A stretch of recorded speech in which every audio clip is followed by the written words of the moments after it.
So TFT is in the big league now, huh? Alright, I'll be honest, I did not expect TFT to suddenly go so deep into League's lore. It is one thing to pay tribute to the League universe, since, you know, TFT is happening on the Convergence, but it is another thing to pay attention to the details so much. And so yes, we just got a new cinematic from TFT, and it just so happens to be that there is a lot of references to canonical events that happened in League's universe. Just know that we are technically dealing with the Convergence, which means that storylines happen differently across the infinite multiverses, I guess. But the core of all the stories is still there, and it is glorious. But because this is such a cool moment, we can't just explain what happened in the cinematic. No, instead, I also wanted to include the reaction, because this is truly something unique. So first, let's go through that, and then we're gonna dive deep into all the secrets. Alright, we're doing a raw reaction. I haven't seen the cinematic yet, and I am expecting a lot of lore Easter eggs.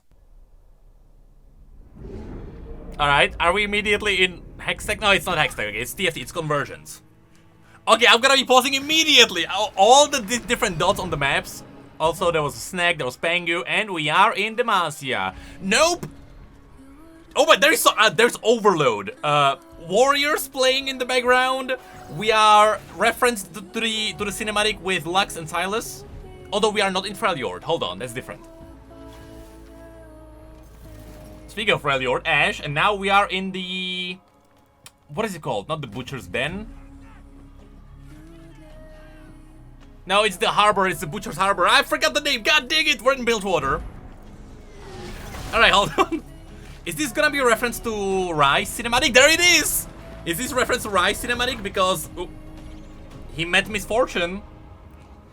And there's Gangplank, so okay, hold on. So there's like new stuff layered on top of old stuff. Amazing Scion there. Hey, Snake and Shurima, sure. That wasn't the tomb of Zerath, because there was Nasus and Renekton who imprisoned him there. Hang on, there is so much happening. And Snake just happened to be in the middle of a battle of the Ascended, sure. Senna on top of that. There was a reference to the Wild Rift cinematic that I saw, because Lux, she's escaping the Mage Seekers. Who can see that she's a mage? This is amazing! And she wakes up Galio! This is a reference to her short story. I love this so much. Also, I like the design. Very stylized. I like this Gangplank.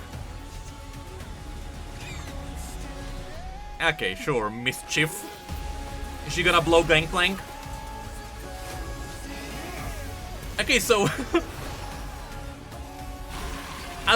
sure, Azir and Nasus, so technically, this battle didn't happen in the story, so it's new. Also, heavy inspiration from Legends of Runeterra, where they become Titanic, amazing.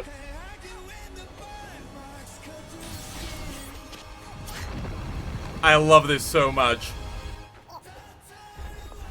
So this is a reference to both warriors and her lore, which is amazing. Also, the Gangplank is new. He has the new arm, so that technically is happening after the Bilgewater event. There is so much cool detail everywhere. Oh, and they got the... Oh, okay. There was a reference to the crocodiles, to Renekton's followers. And a reference to warriors. To dust. I love this. Okay, you got me. There is so much. There is so much that I need to break apart there. I did not expect that. I'm actually getting blown away here. Okay, so let's break this apart. The cinematic begins with a shot of the Grand Library. What is this place? You might be able to learn about that at another time. But we have 3 heroes appearing here. Nimblefoot, Pengu, and Snake. And they are here to learn about the lore of Runeterra. Now the book itself is marked with some interesting places. We have Targon, Shurima, Ishaokan, and Shadow Isles. Then there is Demacia, Piltover and Zon, I assume. Unless they are marking down the mountains where Alistar is from. Then there is the Immortal Bastion, the north of Recklestake, which is where the Avarosans are from, aka Ash. Then there is the Placidium of Navori and Bilgewater. And so, as our heroes open the book, they get transported into the stories. So first, we have a shot of Demacia, which is just one big reference to the Warriors cinematic. You even have the same song playing in the background. But this is a different event from the original cinematic, because there we were at the borders between Demacia and Freljord later into the Mageseeker Rebellion. But here it seems like it is happening during the chaotic moment where Silas escaped, as well as Lux, because yes, Lux was in prison too. And here, Pengu gets saved by Lux's shield. As we get a zoomed out shot of the Demacian page, you can see that the script perfectly matches the one from the Wild Rift cinematic, where Lux was going through the Demacian books. We then get a quick reference to Ash, because yes, her territory was marked on the book. And then we get to the Slaughter Dogs. That's the name I was looking for. That's also the place where all the fishermen and the monster hunters carve their bounties into pieces to be sold. Now, based on the tattoos of the locals, you can see that this is the Jagged crew. In other words, Gangplank's crew. And as Miss Fortune jumps away from her battle with Gangplank, you can see Chip on the side there. Then there is a quick transition to Scion being chained by the Hemomancers of Noxus. This is simply because to them, Scion is like a living weapon waiting to be released. And you can see how, once again, the script changes depending on what region we are in.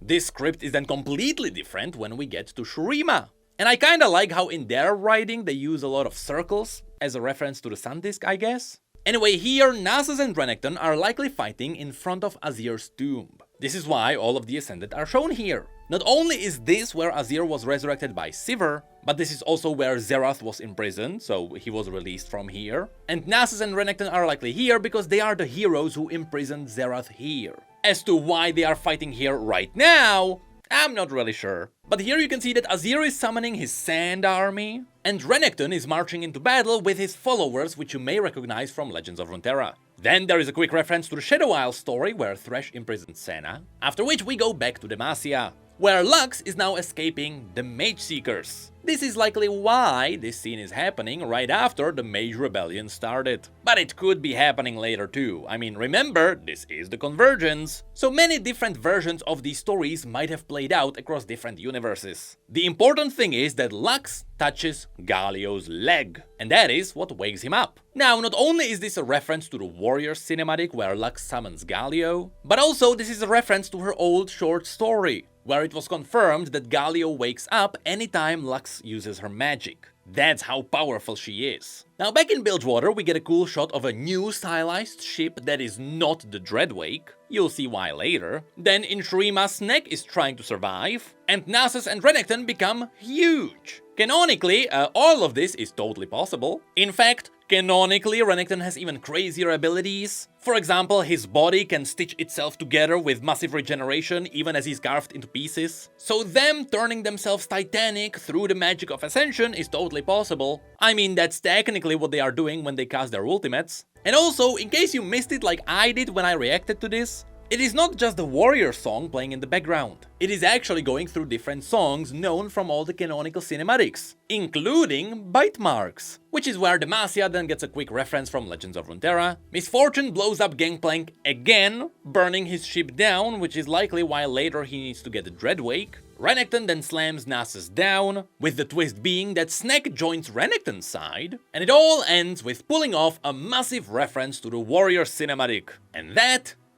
is where all of this ends. And I'll be honest, sure, I get it. I know that the audience loved it anytime TFT tried to do something with League's universe before. The first Runeterra set was really popular after all. But I did not expect them to hide this many lore references all across this cinematic. Despite the fact that this is the Convergence, so they can change the stories as they want, it has been very cool to see just how close they can get to the real stories. And throughout all of this, looking into the future, I just hope that Chip is gonna be fine.